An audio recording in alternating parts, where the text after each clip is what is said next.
where folks are coming from.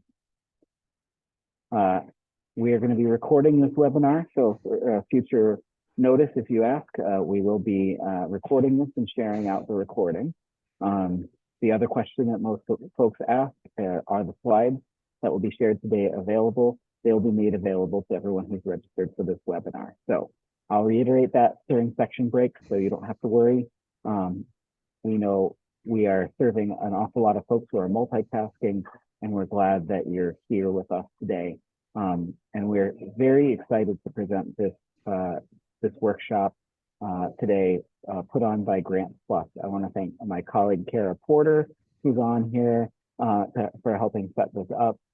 I am Alex Leslie, the Vice President of Provider Services.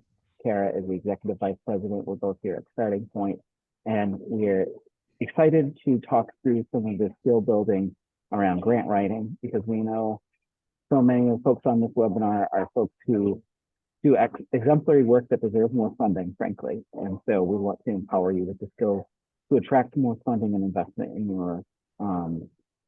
your business and in your work. So I'll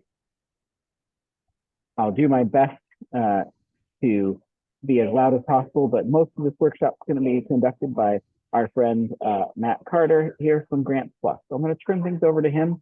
I'll be in the chat and checking with folks and asking folks questions during the during section breaks. So feel free to keep typing in your questions either in Q&A or in the chat, and we'll answer. But for now, let's turn it over to you, Matt. Great, thank you. And thank you all for attending. Thank you for answering the poll. I'm not going to share the results because that's mostly for me just to see who is here, but we've got a good mix of people, which is good because we have a presentation that addresses a good mix of organizations. So this works out very well. So first things first, my name is Matt Carter. I am a senior advisor at Grants Plus. Senior because I have a little gray coming in, and senior because I've been doing this for about 25 years. I run our training program at Grants Plus, but also work with clients on grant seeking. And that means anything from writing grants, which is where most people think this ends, but that's not. We're going to talk about that today a little bit. But from developing strategy, finding funders, talking about best practices, all of that. So I'm thrilled to be here. I am thrilled that we got invited to do this.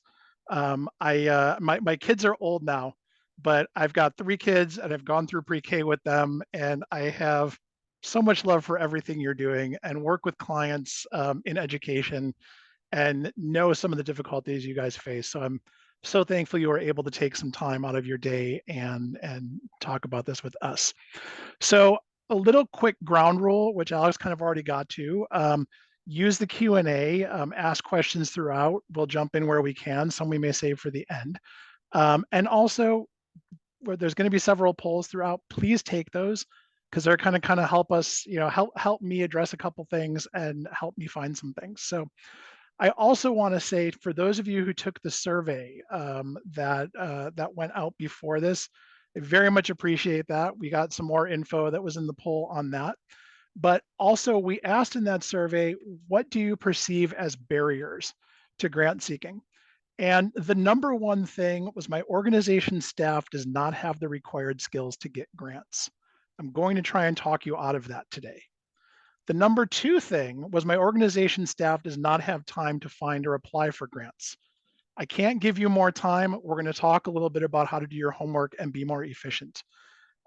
So those are kind of the 2 big things that came up as barriers, and I'm hoping that we're able to address both of them today. So what are we going to talk about in our next kind of hour and 20 minutes together here? A few things. So first, we are going to talk about understanding grants. So the fundamentals, the why, all of that. We are then going to move on to grant how-to. So how do you actually go and get grants? That will be the bulk of what we talk about, obviously. And then we're going to do some Q&A and wrap up. So, any questions you've got towards the end, anything we want to hang on to, and I'm going to leave you with hopefully some inspirational points. So you'll see too, the arrow is pointing off your screen. That should be, this is I'm really cheesy. This is my cheesy way of pointing at you because the next thing is for you to use this information and get grant funding. So having said all that, let's dive into this. And I am going to move us over. So first things first, understanding grant fundamentals. So why do grants matter? And guess what? We have got a poll on that. It should have just popped up on your screen. So my question is foundation grants. So this is from private funders, not government, made up what percentage of all US charitable giving in 2022? We've got a few answers. I'm gonna give this about 30 seconds. I get to watch all of you come in. Interesting. Okay, about half of you have answered. I actually have no idea the answer to this now, so I'm quite looking forward to All it. right. The poll respondents have no idea either. Interesting. Okay, I think we have got who we're going to get. So let's share the results here. So I wish that 45 and 63 were correct. I wish that 32 was correct. I don't wish that 16 was correct. So last year, grants from private foundations, so again, not government, private foundations, made up $105 billion in giving, and that is 21% of all philanthropy. So ignoring grants basically means you're ignoring a fifth of philanthropic dollars out there. So why do grants matter? There's billions of dollars in grants.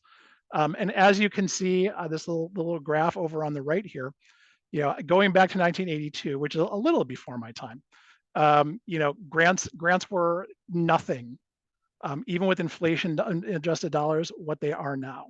Even when I started my career, when I started in the nonprofit sector, started to be aware of fundraising, it was only $25 billion in today dollars. So in the time I've been doing this, foundations have essentially gotten 4 times more important. So we ignore them at our peril. If you look to government, and unfortunately, no one has a good number for this, but we know federal, state, and local grant programs are billions, hundreds of billions of dollars. They're kind of, especially federal, they're kind of hard to break down by what is, a grant to small organizations and pass through money and all of that. So it gets a little complicated, but there is a lot of money out there, is my point. Where are we? I'm sorry. I wanted to make sure I just saw in the chat that there's audio issues. Are we okay on that, or do we need to? Yeah, I did send a brief explanation. It seems to be on user's end because it's Okay. coming through clear. You're coming through clear on my end. Okay. And so what I did say to folks before we move forward and reiterating, because we have had a lot of folks join since we started, is we will be sending a recording of this as well as the slides from this after the fact. So if for registrants of this workshop, you will be getting those materials. If for some reason you're having audio issues, it doesn't seem to be on our end or on the Zoom end. It may simply be on connectivity on the user's end. So we'll share that. So it's probably mine. I think mine's quiet. It may just be quieter than yours, Matt. But All right. Thank you. They will keep forging forward here. Perfect. I will be sure to enunciate. So federal, state, and local dollars, A, there's a lot of them. B, they're generally pretty large. So again, this is averages. Dad joke coming up, because again, I said I'm cheesy. If you've met one funder, you've met one funder. Every funder is different. But the average local government grant amount is $71,000. The average state grant amount is $165,000. That's across the US. That's not just Ohio. And the average federal grant amount is $606,000. So there's a lot of money involved in grants, in government grants, et cetera. The other thing about why grants matter is that we often run into a perception that the grant makers that people see, the grant makers that people know, are like the Gates Foundation and the Mott Foundation and all these. I call them the NPR funders. If you watch NPR or PBS, their logos and names come up a lot. Those are the exception. Those are the huge funders. So the average grant size from private funders, so private foundations, varies. Some make several $100s, some make several $1 million.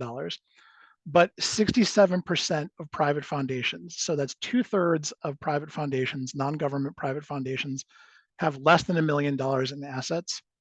Those funders are required by law to have 5% of their assets go to their charitable purpose, so grants. So basically 2/3 of private foundations are making $50,000 or less in grants a year. So it's not just for big organizations, it's not all massive funders. So that is why grants matter to all of us, no matter the size of our organization and no matter what kind of skills and abilities we have to get those, because there are all sorts of funders out there. So the other key thing is obviously eligibility. So private funders are very focused on nonprofit organizations. So those funders I just mentioned, the foundations that are household names, very focused on nonprofit organizations. They'll do higher education, they will do schools and school systems, and sometimes government and units of government, usually for special projects.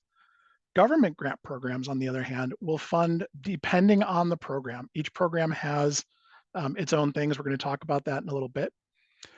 Government grant programs have much more eligibility writ large as a whole thing. So there are many more different kinds of organizations that are eligible for government grant programs, but each program is usually very specific about what type of organization they will fund. So put a pin in that. We're going to talk about how to determine your eligibility in a little bit.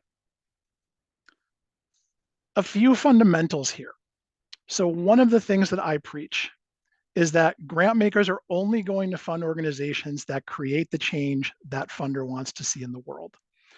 So this works two ways. If you're not doing what the funder cares about, you're probably not going to get funding and you probably can't convince them to fund you. So if they don't care about a pre-K audience, if they don't care about education, if they don't care about families, you're probably not going to get funding from them. But where I love this and where I feel this is empowering is that they are giving grants because they want something to happen in the world that they can't do, and we can. So they need us as much as we need them. Maybe not exactly, but they can't do what they want to do without us.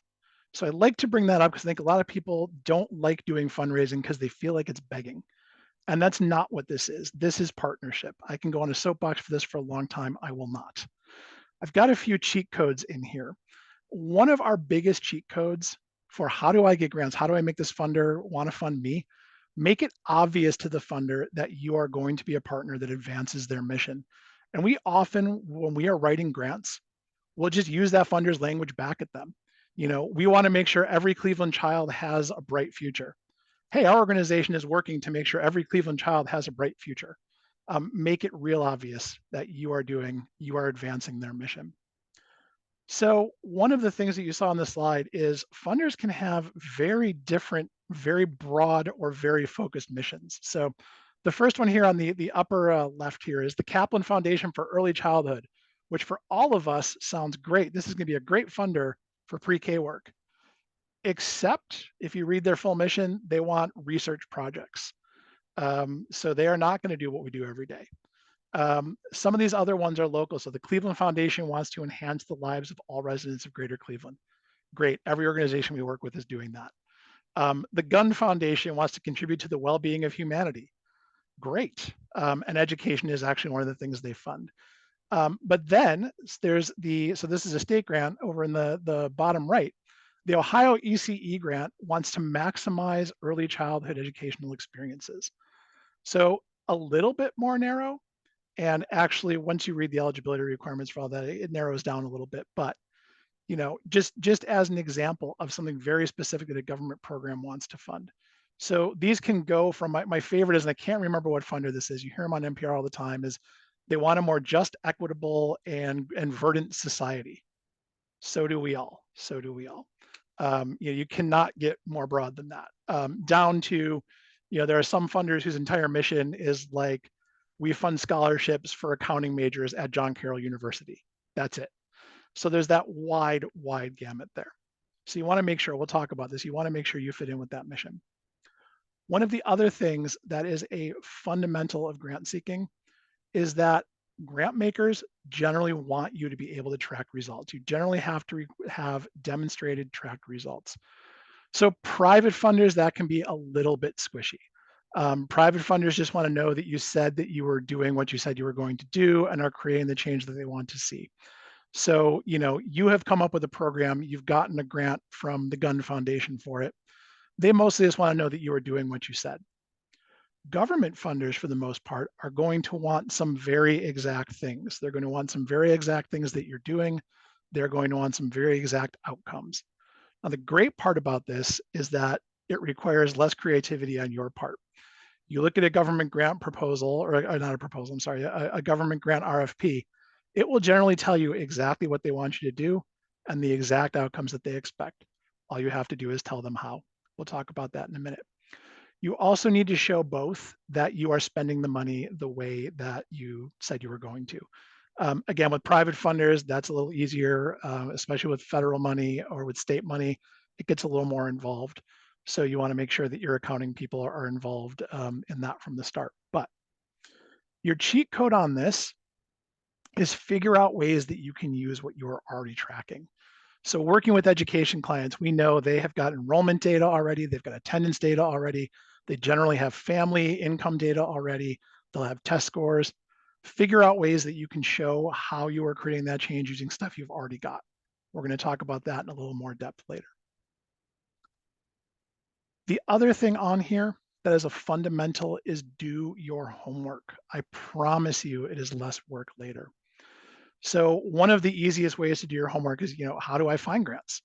Sign up for funding alerts from funders and organizations. So I know Starting Point will send some stuff out sometimes of, hey, here's this funding that's available right now for our partner organizations. Things like that. Make sure you're paying attention to that. Make sure it's not going into your spam.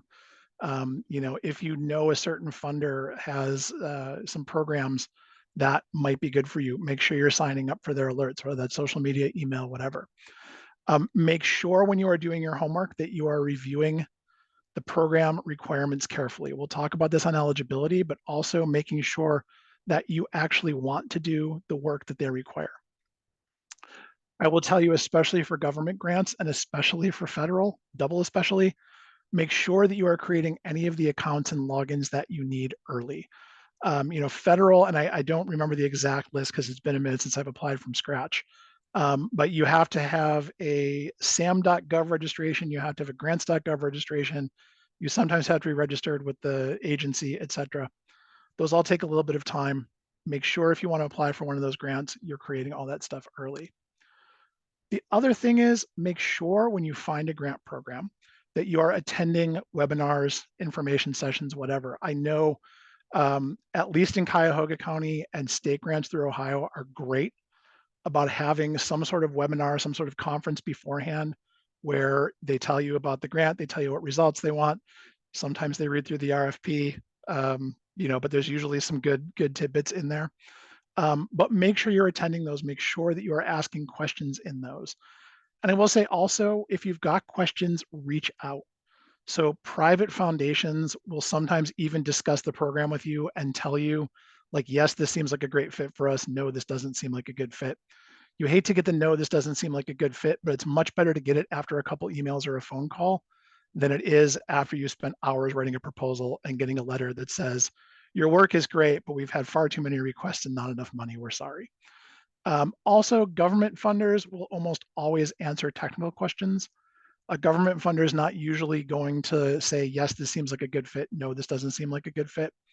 But they will often, if you've got technical questions like, can we spend the grant money on this thing? Or in our application, do we need to say X? They will often answer those. So your cheat code on that is to ask questions. There are no dumb questions, I promise you. No funder is going to say, oh, well, they asked us questions. They don't know what they're doing. We're not going to fund them. That's not real. Ask questions, make sure that you are giving the funder what they need to be able to have a favorable decision towards you, and make sure that you know anything that you can about how to apply and what that funder cares about. So that is our cheat code on that. This fourth one, I'm sorry I have to do this. You have to follow the instructions. So I'm just gonna launch a quick poll here to kind of take some of the sting off of adults being told that they have to follow instructions. And I have to unshare this one, I'm sorry. Just gonna take a little sting off of this. So have you done any of these things successfully before? click off any of the ones you have done. We're going to give this just a little time. Everybody has done a lot of these. Okay, excellent.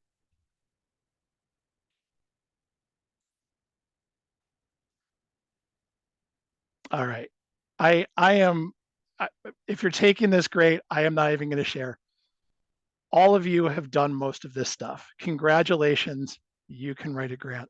If you have filled out forms for these things, especially for a government grant, if you successfully registered a car, if you successfully gotten a loan, if you have paid your income taxes following the painful IRS instructions, whatever that is, you have done the work that comes with applying for a grant. So not going to share that. You guys have done that.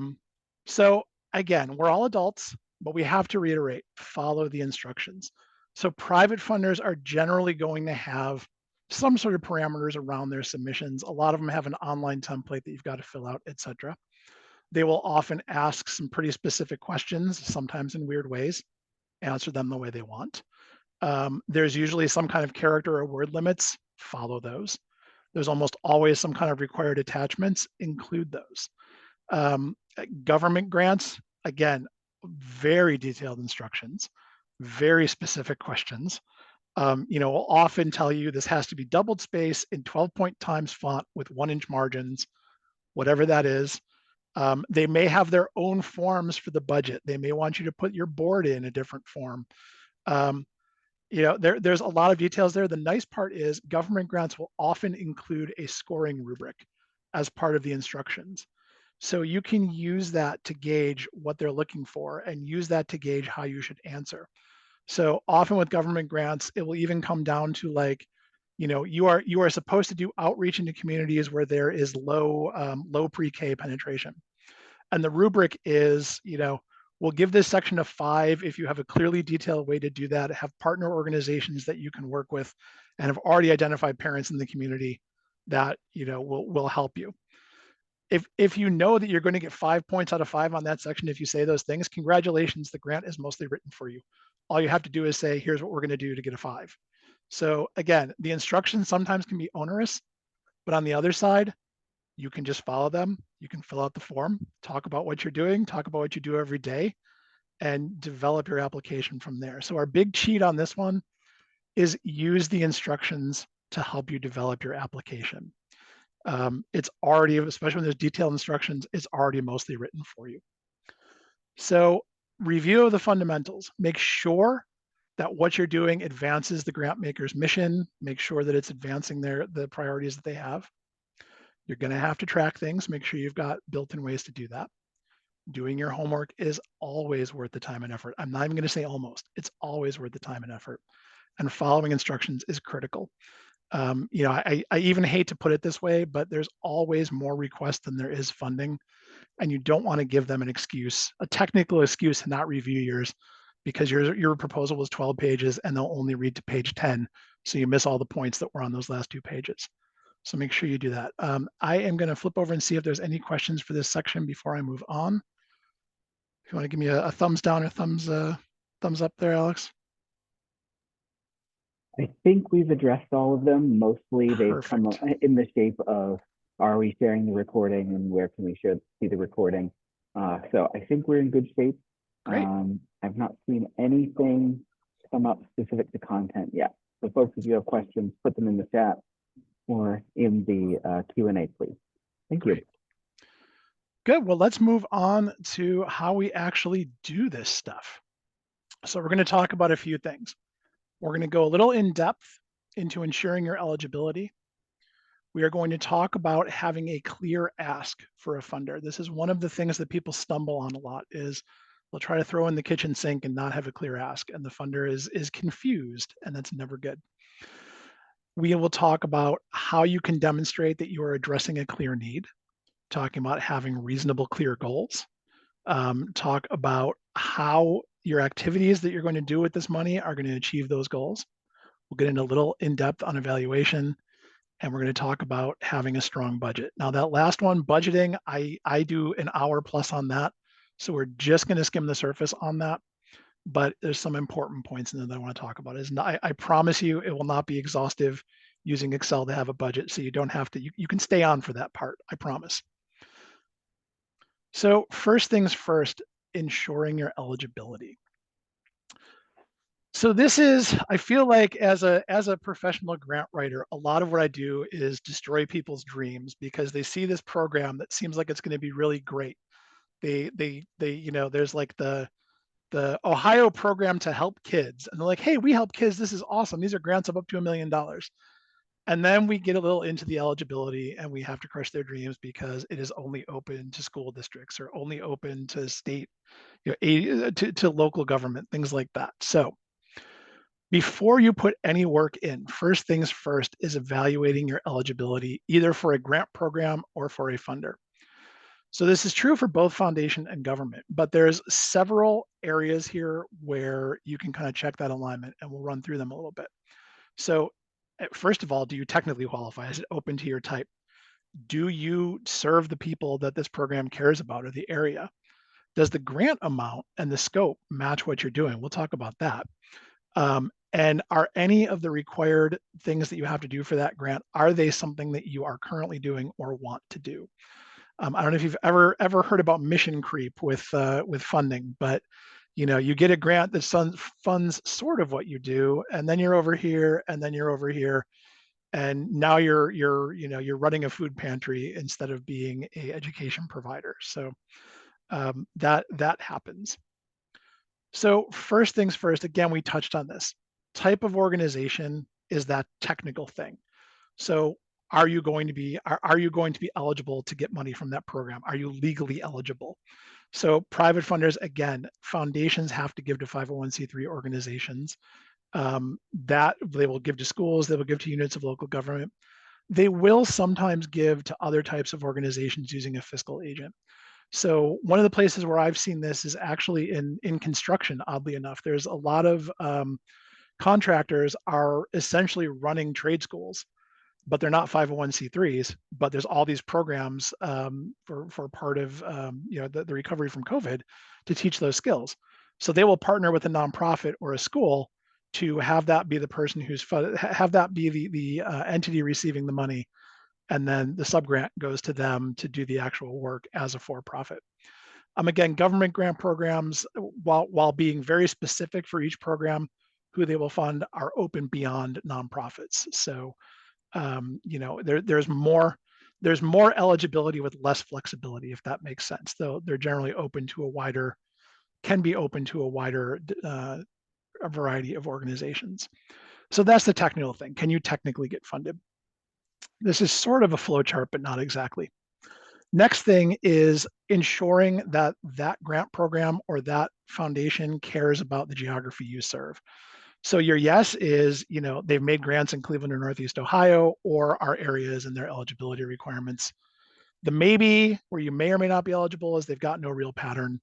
The no is they've got a specific geography that doesn't include Cleveland. So even if they fund exactly what you're doing, but they only care about New York or Pittsburgh, they're not going to help you. You have to make sure that you're within the geography that they care about.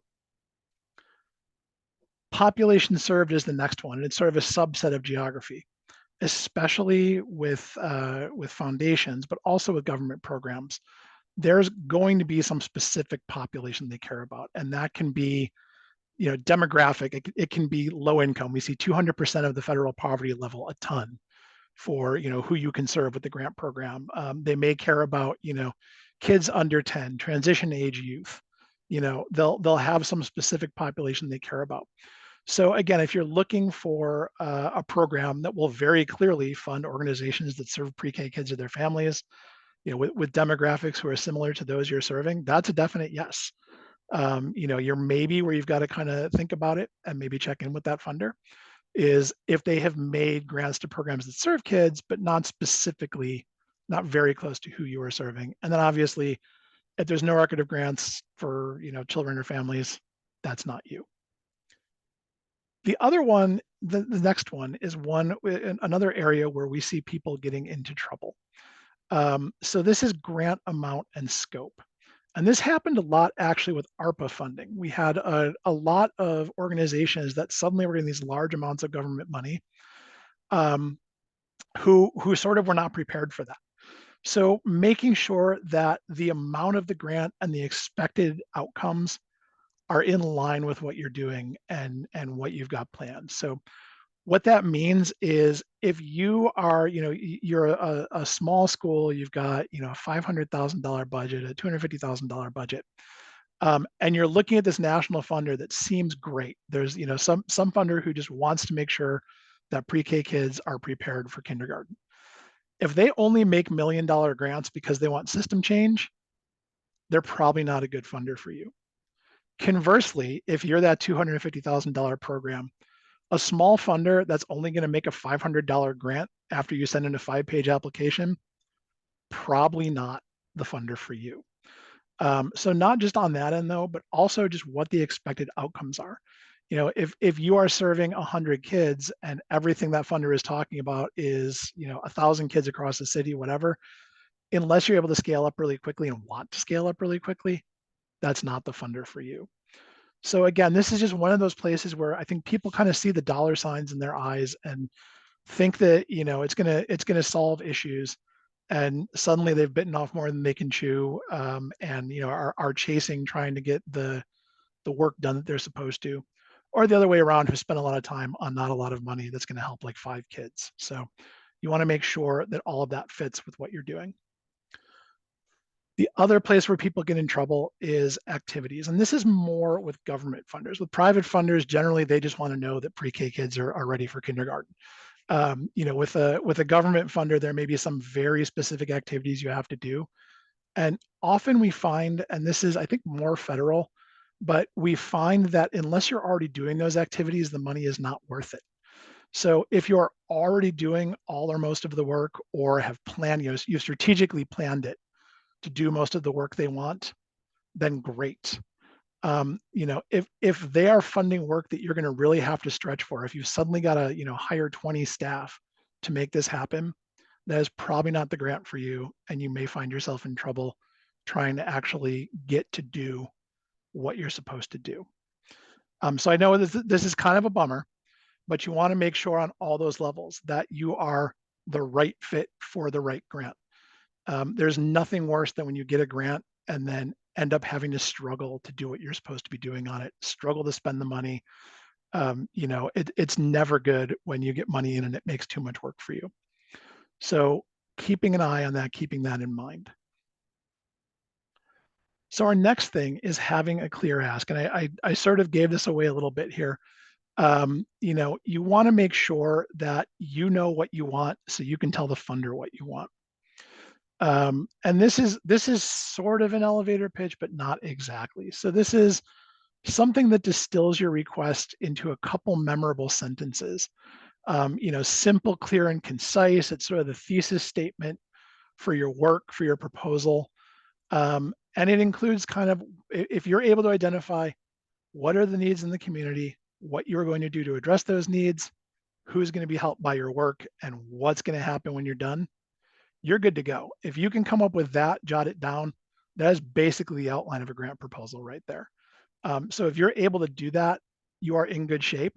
If you are able to send that in an email to a funder when you're asking them, hey, is this a good fit? You're in good shape. If you're able to lead off your proposal with that, you're in good shape.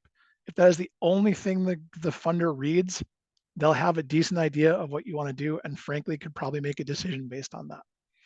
So I'm going to give an example. I'm going to give a bad example first.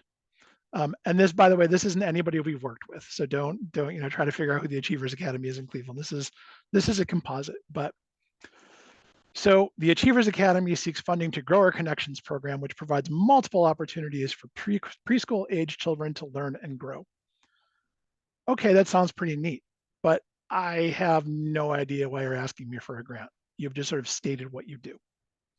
So this is not a good ask. This, unfortunately, is a lot of what we see, because I think people get afraid to be very specific with a funder, hoping they can just throw the kitchen sink at them and the funder will pick up some little piece and fund. And that doesn't work. I understand it's a natural instinct, but it does not work. So let's talk about a clear ask. And I'm not going to read this one. I'm just going to give a good 30 seconds for you guys to read this, and then I'm going to chime back in with why this is better.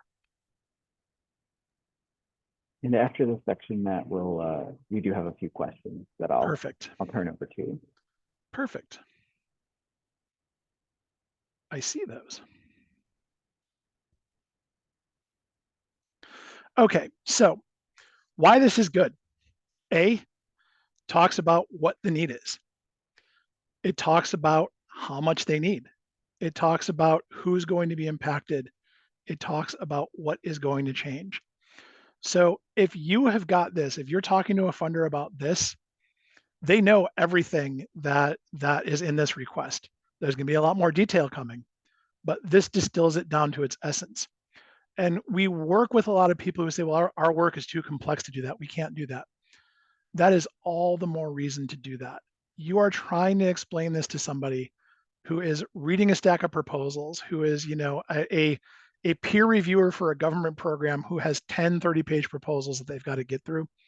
If you can hit them right away with here's exactly what we need, here's why we need it, here's what's going to happen, you have given them the code to figure out everything else you're doing. They can look for everything that supports this within your proposal and know and understand what you're doing, that they're just looking for details on that. So I really cannot emphasize this more. It is impossible to overemphasize how important this is. And it's something that a lot of people don't do.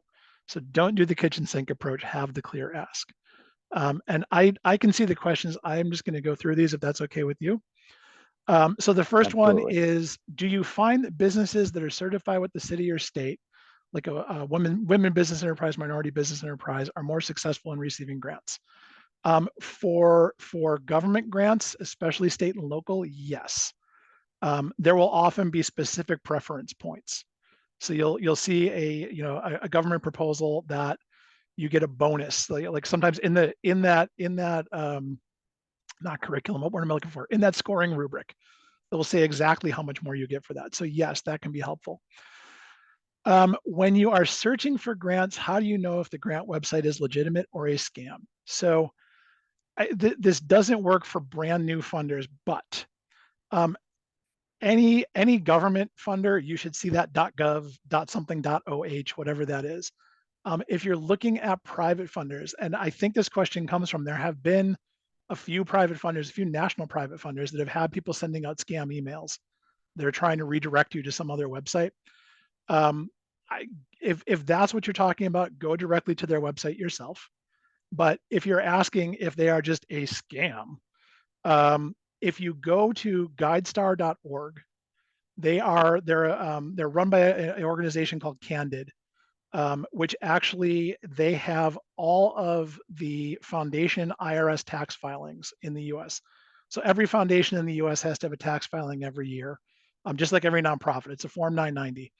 And if you can go there, you will be able to look up that foundation. If they've got a tax return, they're legit. The IRS says they're legit. So, that's the best way to do that. But also just go to their website yourself. Don't click on an email, because there are a couple funders that have been involved in scams. So good question, and an important point to make, because that is a legit thing. All right, so let's move on to that third question. There was a question, and then I asked for clarification. So they asked about, is there a cheat code for the track results fundamental? A cheat code for which one? Fundamental 2, track results. It's for tracking results. Yes, the cheat code on that one is to figure out what you're already tracking and ways you can use that. So that comes out to what if you say you are going to improve test scores for 80% of your kids from low income families. If you're already tracking test scores, you're already tracking attendance, you're already tracking family income, you've already got all that info, you have your tracking designed. So that is really the best way to do that. I'm seeing actually a couple of questions come in. What website? That is guidestar.org, or just search Google for GuideStar. And is there a database of grants somewhere? There are several. Again, this is a whole other training. I would recommend heading down to, there's the foundation directory online, which is also run by Candid, the same company that runs GuideStar. And the downtown Cleveland Library and most of the main libraries and communities have access to that. And that lets you do you can search by type, by name, all sorts of fun stuff. Again, that's a whole other thing. I see Alexander's put that in the chat. So that is a great first resource. There's a free version too, which you can do a little bit of work in, but heading down to the reference desk at the local library is one of the best ways to do that because they all have paid access. So, all right, good questions. Thanks for asking those and keep them coming. So our next thing here is demonstrating a clear need. And again, this feels like one that should be obvious, but it's not, because we all work in what we do. We all are drowning in need in our organizations, and it's so obvious to us. But sometimes you have to convince the funder that the need is there. So let's talk about how we do that. Whatever you are doing should address a clearly identified need in the community. So this shouldn't just be something we think is maybe a good idea. It should be, hey, research has shown that there is not equitable access to pre-K. Research has shown there's a staffing crisis in pre-K. Here's what we are going to do to address that. So you should be backing up whatever that need is with data. You want that to be as local as possible. So, I can tell you about the national crisis in pre-K staffing, but I know that that's not a crisis in New York. That's not a crisis in Massachusetts. It is a crisis in California. I don't know if it's a crisis in Ohio. I don't have a pre-K client here. Everybody's nodding. Okay, it's a crisis in Ohio as well. So you talking about California is okay. If you can talk about Ohio, that's better. Whatever data you've got should be directly related to the population. So I am sure what pre-K needs look like in Beechwood and what pre-K needs look like in the Fairfax neighborhood are totally different, or at least largely different. So you want to make sure that whatever data you've got is related to the population that you're serving. And I will say sometimes there's not data out there, and sometimes your own data is what matters. So maybe your organization has got a waiting list of 100 families right now, and you want to hire some more staff. You need some more funding to deal with that, or do outreach, whatever. So your data is better than no data. The other thing too is that I mentioned there's always more need than there is funding. So whatever need you have should be fairly urgent and require intervention. So again, with who you work with, kids are little for not very long. So there's very time limited stuff, but there should be some urgency there because again, there's always more need than there is funding. So you want to talk about why you need this funding, why you need it now. So some examples on this, and I think a lot of you probably already know this, but there's great census data out there on community statistics for demographics in your community, for poverty, educational attainment, all of that. There's good household statistics for how many kids per household in our neighborhood or zip code, all that fun stuff. There's also traditional research and reporting, so trends, best practices, all of that. You can use that too, not only for the need, but for your intervention to address that need. So, our best practice is that we do early literature or early, not literature, early literacy skills, because we know that's important to post-COVID world, whatever that is. And here's the best practice that backs that up. For those of you who have never used it before, the Center for Community Solutions has a good set of community data that it goes down, I believe, to the neighborhood level.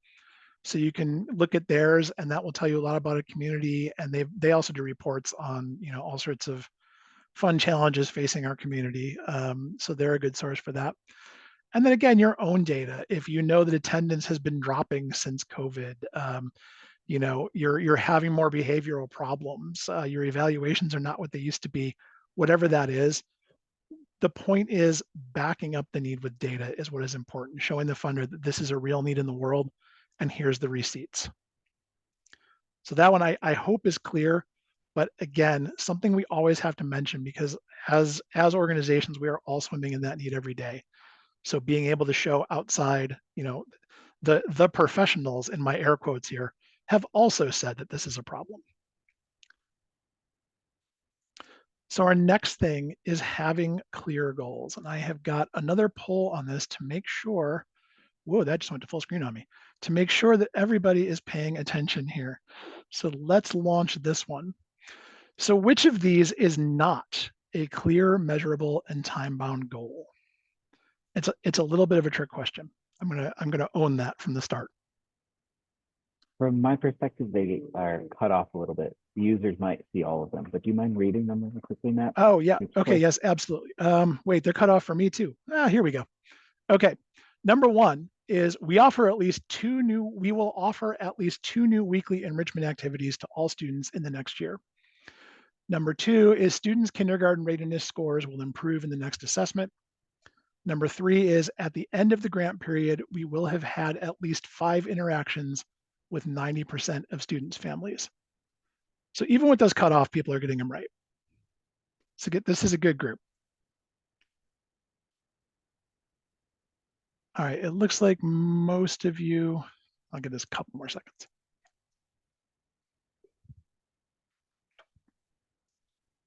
All right, 5 more seconds.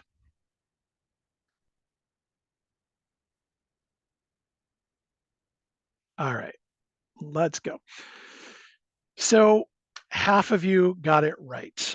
Students' kindergarten readiness scores will improve in the next assessment. I said it's a little bit of a trick question, but it's not clear how many students are going to improve. It's not clear when the next assessment is. There's just not real clarity there. So the other two are better. I don't know if that's exactly the right answer, but they are the better answers. So I said it's a little bit of a trick question on there. So let's talk about that. And of course, now I have made the polls gigantic to read the full question. Okay, so clear, measurable, time-bound goals. Again, this is with that. There's always more need than money. So you want to show the funders that you've got a good plan, you've got a good goal, and that you're able to measure that. So you want to be able to show what is going to result from what you're doing and from their funding. You want to demonstrate that you've got a tool to measure that and when that's going to happen by. So I know a lot of people love these the big hairy audacious goal, right? Which is like no child will ever not have care. And absolutely, as you're working towards that, please make that happen. But that's at some point in the future. And no funder, I hope, no funder is going to think that their $20,000 grant is going to create that in Cleveland. So what you are doing is coming up with these more realistic, measurable things for the purposes of the grant. Solving poverty, solving education, making the world better is obviously the goal that we've all got. This is for this grant. So kind of narrowing that down a little bit. So some examples of these. So the one on top with the wavy border. So 60% of students who are initially assessed with the TOEFL will show a score improvement of 10 points in the next 6 months. So that's realistic. If you are doing literacy, you're probably doing the TOEFL as your measurement or whatever you're doing. You have got when this is going to happen, 6 months from now. 60% of them are going to improve, and they're going to have an improvement of 10 points. You may have to explain to the funder why this matters. You may have to say, the group who's not doing pre-K doesn't improve, has no improvement, whatever. But you are showing them something clear, something time-bound, something measurable. Back to our friends, the Achievers Academy over on the lower right there. They're going to recruit and hire 3 teachers because they've got 4 openings. That's going to be done by June 2024. And by the end of the year, their wait list is going to drop by 50 kids. Perfect. And that can be their own data too, by the way. I love that one because we have got a wait list. There's not enough, not enough pre-K options in our community. We're going to work to solve that. So these are just, again, some examples of clear, measurable, and time-bound. You may have much larger goals. Your strategic plan might be bigger. Your mission might be bigger. But this is coming up with something for a grant program where you are going to do that. Now, the thing that I didn't mention here is that government programs will often tell you what your goals are, which again is nice because you don't have to think about it, and is not nice because you have to do it. So sometimes there will be like, well, let's take the first example. If that was for a government grant, that might be will show improvement on a literacy test, but that might also be at least 3/4 of students have to show an improvement by X%, whatever that is. So again, with government, sometimes they are going to tell you exactly what your goals are. And as long as the work you're doing will meet those, great. They have done the work for you. Now you've just got to make it happen. Um, so sometimes you've got to come up with these on your own. Sometimes there will be, especially with a government program, a very clear thing that they're asking for. Sometimes, again, going back to that doing your homework, sometimes you have a discussion with the funder of, hey, our kids are, and I keep using literacy because this is just a grant I've written recently. So if you're not doing that work, I apologize. But our community kids are actually backsliding. So we are happy if after 6 months they've maintained the level at their first test, whatever that is. Sometimes you've got to have that explanation with a funder, and that can be as part of your homework. That can be in the grant. If the reality is you just want kids to not backslide, then your goal is our kids will test in January at the same level or above that they tested in April, whatever that is. That's not a school year at all. I'm not sure where I was going with those months. Um, September and January, whatever that is. But being able to show that, again, critical to showing the funder that you are going to be creating this change that they want. So we've set what our goals are. Next, every funder is going to want to talk about the activities. And this is what most people think of as a grant application. And yes, this is the core of a grant application, but all this other stuff we've just talked about is kind of what feeds this. Everything, the need, the goals, the ask, all of that is sort of setting up what are we going to do with your money, with your support to make this happen. So this is really the how. Everything else is the why and the what. This is the how. So you have got to demonstrate a clear work plan to achieve your stated goals. So what are you going to do? And this is another place where those of us who deal with all this stuff every day sometimes forget to make the connection obvious. So if I say I'm going to improve basic math scores with our pre-K kids, and the activity we would like you to fund is an art class, you may have to explain to the funder, hey, here's why this art class is going to teach math skills. If it's something like we need to improve math skills, so we're bringing in a pre-K math tutor, that's pretty self-explanatory. Which leads us into who will do it. So you don't want to have this just sort of out there like, hey, we as an organization are going to do this thing. No, it is our teachers and our program director are going to do these 4 things. And they are going to do this in the next 6 months, and they're going to do it at all of our locations. So what are you going to do? Who's going to do it? Where is it going to happen? And when will it happen? And the where to can get fun with government funding. Occasionally, and I don't know that this always happens with early ed, but if you have got 4 locations, you may have to specify exactly what activities are happening where. Again, especially the government, they might want to know that Monday's at location A, Tuesday's at location B, and Thursday's at location C, and the time frame those are happening in, etc. One of the ones that I hate dealing with is USDA funding for kids programs for food. Will often be like it has to be at this location within these hours, otherwise it doesn't count. And I've run into the problem with an after-school program where the teenagers weren't getting there within the approved USDA window for eating, so they couldn't get the money. So sometimes you got to be very, very detailed about this, depending on the program. So let's look at an example of this. And again, I'm going back to my my pre-literacy classes. So that the one that I talked about, the 60% of students who are initially assessed using the TOEFL will show a score improvement. So the activities that you're going to talk about that are fairly obvious to most of us to do that are we're going to do a daily storybook by the teachers in every classroom. We're going to have art-based vocabulary exploration. That one, like I've got that asterisk on there, that might require a little bit of a special, you may have to explain, and I'm making this up by the way, but you may have to explain research has shown that using art to reinforce vocabulary lessons does X, Y, Z. This individual reading time, situation-based conversations with volunteers. All of this is very specific stuff that you are going to do in the service of this goal happening, and mostly includes who's doing it, where it's happening, etc. So your activities generally, unfortunately, cannot just be, we are going to provide good care for kids. It's got to be, these are the things we are going to do with the funding that we're going to get. These are the people who are going to do it, etc. So I mentioned government. Government often has some very specific required activities, often with very specific staffing and often expected outcomes. So I'm thinking especially federal programs, but even some state and local will have some very specific requirements about, not any person can do this. Like this work can be done by a licensed teacher. This work can be done by a social worker, etc. There's often some very specific things on there. So again, we've got sort of that duality again.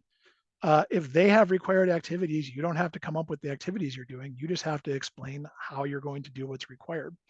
So again, people I think get freaked out by government grants because they're sometimes large and onerous, but often you're just explaining how you're going to do what they want to happen. The one thing I will say is make sure that you are addressing every required activity. So I'm going to give an example in a second, but some of these, and I'm thinking of a couple local grants and a state one where there's a very specific list of activities. Especially around education is, after school this is going to happen, during school this is going to happen. You are going to do this for parent outreach. Again, make sure that if the grant requires all of those, you are talking about how you are going to do all of those and how you're going to achieve the outcomes they want. But also ensuring that your staff are meeting any of the minimum requirements. So again, I said sometimes it's, it has to be a social worker to do this. It has to be a bachelor's teacher to do this. It can be an associate's teacher to do this, whatever that is. Making sure that you either are that's the capacity you have or that's capacity you will have.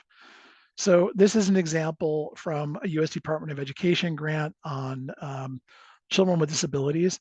But you can see they have some pretty specific activities that are required here. And this is actually, because I couldn't fit, some of these grants will have 2 pages of bullet points of required activities that you've got to do. This is real. This is what's out there. And again, sometimes that makes life easier because you just are saying, okay, this is what you require. Here's what we're going to do. So I don't see any questions on, I do see a question on there. Should we provide references for research? Yes, you want to, for a government grant, they will often want very specific footnotes. Again, this all goes by size. So federal is often going to want very specific footnotes. Local and county may not. With private funders, we often will just put in, research has found that, early education impacts future earnings. And we just throw in, I can't remember the name of that study, but the author and the year, just so if somebody wants to find it, they can. So I would generally include references, but it doesn't have to be, your full MLS, not MLS, MLA formatting, etc. So let's talk about evaluation. First things first, again, making sure everybody is still paying attention. We have another poll on this. So which of the following things are you already tracking?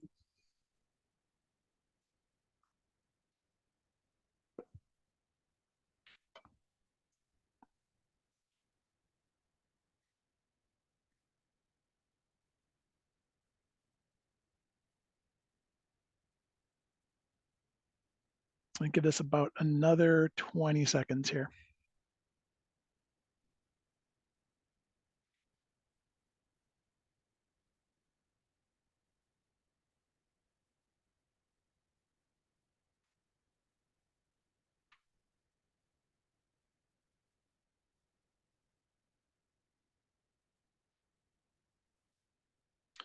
All right, so just share this quickly. A lot of you are already tracking the crucial stuff that you need for evaluation. I see the biggest one here is attendance, but a lot of these other things are also being tracked. From this data, you can often extrapolate what you need to do your evaluation. So we're not talking about some add-on here. We're talking hopefully about being creative with what you're already doing. So let me move on to this. I see somebody in the chat says they don't see the poll. Sometimes the window pops up in weird places. That's our last poll, so I'm sorry. I hope you could see the other ones. Yeah, I was just going to say, and also if you've minimized the poll, sometimes it doesn't automatically come back up, Right, and you have right. to select it from the bottom control bar. There's no extra credit for the poll though, so it's okay. Appreciate you calling it out though.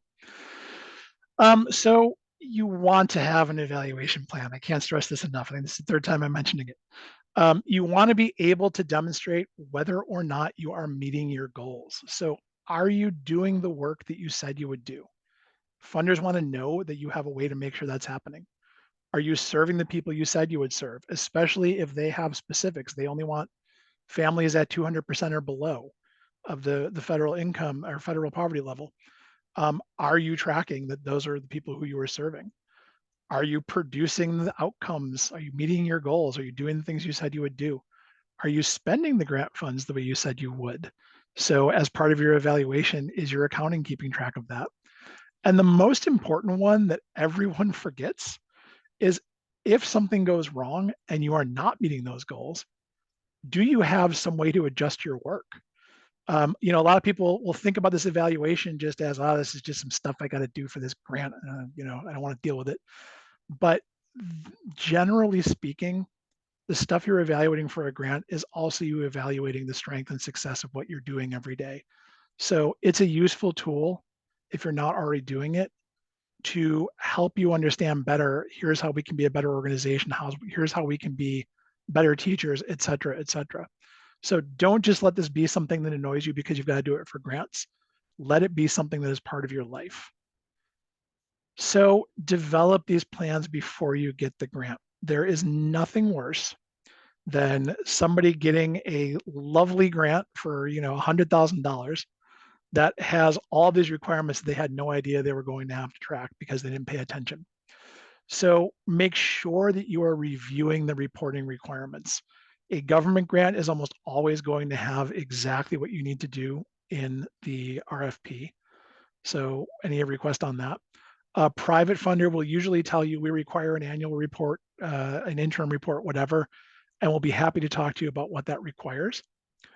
One of the things I will say, and this is especially applicable for government grants, is when you've got something new that has to happen for evaluation, make sure if you are allowed that you're building that time in. So, we know that one of our goals is to make sure that families are dropping kids off successfully. If you need to evaluate that somehow, you've got to drop in like an iPad that lets them sign the kids, so you're able to track that and know that a family member did that. Whatever that is, build that in if you can. And a lot of funders will allow that. And again, government especially, back to our friends in government, um, will often allow you to have some sort of external evaluation. So a government grant, again, is going to want you to track carefully that you're doing the required activities. A lot of time that will be a timesheet, things like that, to make sure that that's happening. Track that the people who are receiving the benefit are the ones who are supposed to be getting it with that grant money. I did air quotes on that if you're not looking. Show that you're meeting the goals. So again, this is with government grants, there will often be some very specific goals you've got to do. So you've got to be able to show that you're doing that. And again, especially critical for government, prove that you are spending the money as you have described it in the grant agreement or the budget. With private funders, as long as the money is going towards the goal, it's generally okay. With government, it is generally, a renegotiation if you need anything other than a small deviation. So you want to make sure that you are tracking that. The other nice thing that I like about government grants is government grants will often have a cohort. So, everybody who is getting funding from program X, I don't love this one, like has to fly to DC once a year for a conference, or, for local ones has to be part of this quarterly meeting, whatever. I think a lot of people see those as a burden. I think they're a really good way often for the grantees to, get some outside help to help with that evaluation, so it's not all on them, and B, like genuinely participate in a community and be with people who are having the same issues that you're having and help solve those. So I know those sometimes can seem burdensome, but I think they're actually very useful from a grants perspective. I'm sure if you are taking time out of your actual job to go do that, you may have a slightly different opinion, but as a grants person, those are very helpful. So I promised I would not go too long on budget, but this is again one of those places where we see people get it wrong on grants. So you want to have a strong program budget that is concrete, that is realistic, that is balanced, and that tells the same story as the rest of the proposal. So that last part means basically anything you're talking about in the proposal about here's what we're going to do, here's who's going to do it, is represented in the budget. We see people, get in trouble with that a lot. They've included the bus but not the driver, that kind of a thing. So you want to make sure that you've got that all. And this doesn't mean that the grant is going. This is not a grant budget, by the way. This is not here's the grant. Here's what the grant money is going to pay for. This is here is the program budget. Here's what it's going to cost us to do these things that we are talking about in this grant. Your grant money is part of it. Sometimes that grant money is all the money, but a lot of times it's only part of it. So we'll get to that in the balance part. So concrete, actual numbers based on actual costs. We see people get in trouble on this on both ends. We'll talk about that in 1 second. And some funders, again, especially government, might require multiple bids or price quotes for, for equipment, for anything. I think federal is over $5,000. You've got to get multiple bids for, so it helps to do that beforehand, so you know what your realistic budget is. The other thing is, if this is a multi-year, is to include easily predicted increases. I will see organizations, especially in the past couple of years, where they've gotten a 3-year grant for something and it's the same costs for every year, except their healthcare costs have gone up 10% and the employees all are getting 7% more this year. So they're missing out on money on that. So make sure you're including that when you can, because prices go up. The key thing here is that you want to demonstrate that you are not just making these numbers up. You want to make sure when you're putting your budget together that it's real. You don't want to say that, you don't want to say you're going to pay X dollars for something when the actual cost is X dollars plus 20%, because the funder is going to give you X dollars and you're on the hook for the other 20%. So make sure what you've got is realistic and is reflecting of current reality. Which gets us into realistic. You want to make sure that it includes all of the costs that are needed to do what you say you are going to do. So again, this is that the bus is in there, but not the driver. Everything that you say you're going to do in your narrative is reflected in your budget, and all of the costs are in there. And where we see a lot of organizations fail is there's this, I don't even know where the pressure comes from. I'm going to say it's an internal pressure that we put on ourselves to have the smallest budget possible, thinking that that will help us get the grant.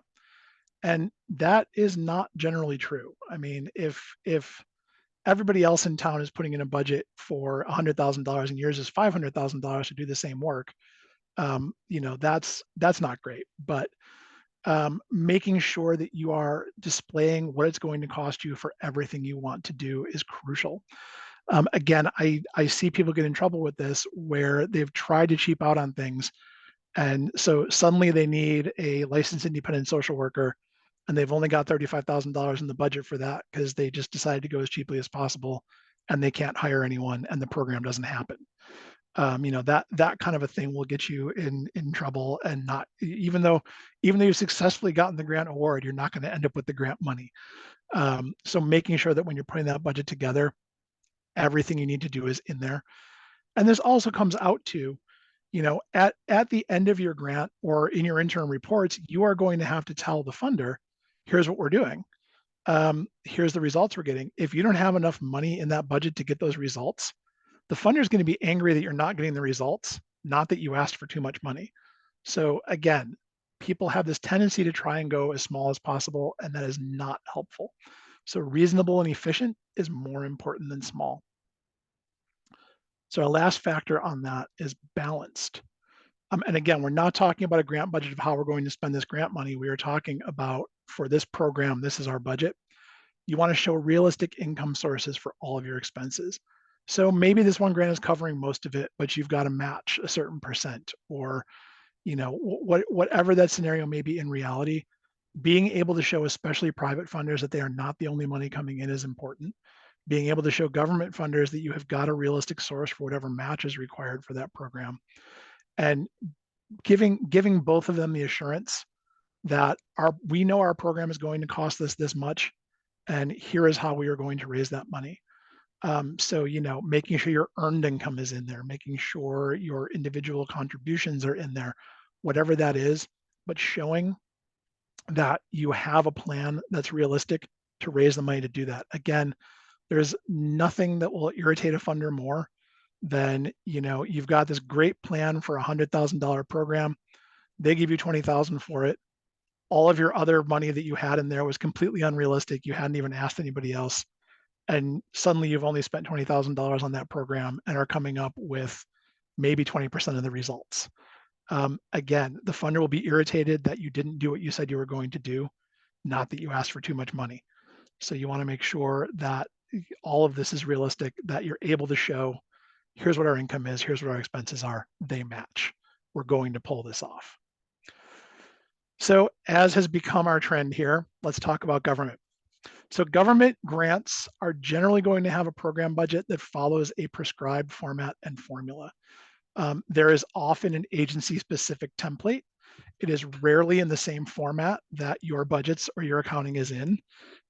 So you're going to have to work with your accountant, and if you've got finance people, to make sure that A, that you wrap everything into the right categories, and B, remember what you did, so that when it comes time to report on that, they can help you on that. Government grants will also be a lot more specific about what are allowable and not allowable for your expenses. So, down to specific programs. Capital and equipment is a big one. We won't fund a building, we won't fund equipment, we will fund staffing. So when you are looking at the application for that, it will often say exactly what you can spend the money on. So make sure your budget reflects that. And I said in here, even the allowable expenses sometimes have parameters. We'll see this with like prevailing wage requirements, things like that, where, again, you don't want to get blindsided by this. So make sure you are following the instructions, going way back to a couple slides ago, and are, making sure that whatever you've got is in that format and within the parameters that they want. So having said that, let's open up for questions and answers here. And I see a couple of questions. Is the first one is there qualified help that we can get assistance from with grant writing? Yes, there are organizations out there that do that. I will also say the Grants Professionals Association, which is the Association for Grant Writers, has a whole online system where you can look up consultants and things like that. So, you want a grant writer who knows education in Cleveland.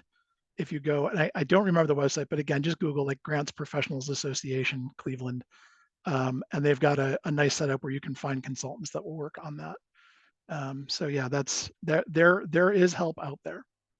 I did want to add to that though, Matt, because I feel like you and Kara and I discussed this even in planning, that even if you bring somebody on to help you do this, you're still going to have to answer these questions so that they can effectively write the grant. So part of the reason for even doing this workshop is sometimes we don't even realize how much work we have to do to be able to apply for a grant, or how much we have to be prepared to respond. And you don't want somebody making something up on your behalf or promising work that you aren't expecting to do. That's where sometimes we've had folks get in trouble. So I wanted to add that because I know that's an important reality for so many of our, so many folks in our sector. Yeah, absolutely, absolutely. Yeah, so what, and this will come up in a second in kind of my points I want to leave you with, but you already know the answers to the things that you have to answer for these.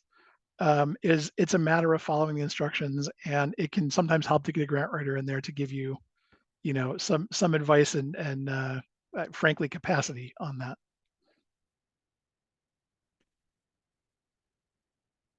So I don't know. I can move on to our takeaways here. I don't see any other questions popping up here. No, I don't either. All right. but we can all have a little bit of time back in our lives, it looks like. I'm glad you guys asked questions throughout, because leaving Q&A till the end, everybody knows the deal. They all want their 10 minutes back. So thank you for being diligent and asking questions throughout. So a few key takeaways here, which if you've been listening, you've heard me say. Doing your homework pays off, I promise you. Make sure that you're checking to make sure that you are eligible for the grant. Ask ahead of time, attend webinars, all of that fun stuff. No matter how good your program is, no matter how good your work is, no matter what good you're doing in this world, if it is not part of the funder's mission or goals, if it's not part of that, the goals for the federal program you're applying to or the local program you're applying to, it doesn't matter how good it is, you are not going to get funded. The grant needs to have clear activities that are going to address an identified need that result in meeting clear goals. There's all sorts of graphics on this. Just understand there has to be a need out there. We are going to address it. Here's what we're going to do. That's what you have to write about. You've got to have some kind of evaluation plan. Even I'm sick of talking about that in this session. You've got to make sure you're able to evaluate that you're getting your results. And you've got to make sure you've got a strong budget. So having said all that, let me leave on something inspirational. Grants are for you. They're not just for large organizations. They take some time. That's a reality, but it's not some impenetrable thing that you can't get into. If you can follow instructions, you can write a grant. You have to remember that you are not begging. Grant makers and grantees are partners. There are funding programs and foundations out there that need us. They want something to change. We make that change happen. We make people's lives better. We are essentially their vendors. We are their partners. And I sort of gave this one away, but write about what you do every day. You know what you're doing. You know what the content of that grant needs to be. You just need to write about it following the instructions that the funder has. So again, as a professional grant writer, I shouldn't be giving this away. It's not complicated. It just takes a little time. It takes a little time to pay attention. There's no magic to this. We're not development professionals because we know magic incantations. We just do the work. So this is something all of you can do. So I hope that is inspirational enough. I hope that you all leave this with an understanding that the stuff you do every day is interesting to grant makers. There are grant programs out there that fund what you're doing, and you can apply to those and you can get funding from them. So we'll leave. If you want to follow me on LinkedIn, please feel free. I'm always happy to talk with people, but with that, I will turn it back over and see if Alex or Kara have anything to say here. Just a couple parting words to wrap us up. First of all, thank you so much to Matt. This was, I think, a really excellent presentation, and I think deepened everyone's understanding of what they need to do to get some grants. We will be following up with the PowerPoint and the recording once it's available. So probably within the next day or so, you will get that in an email from me.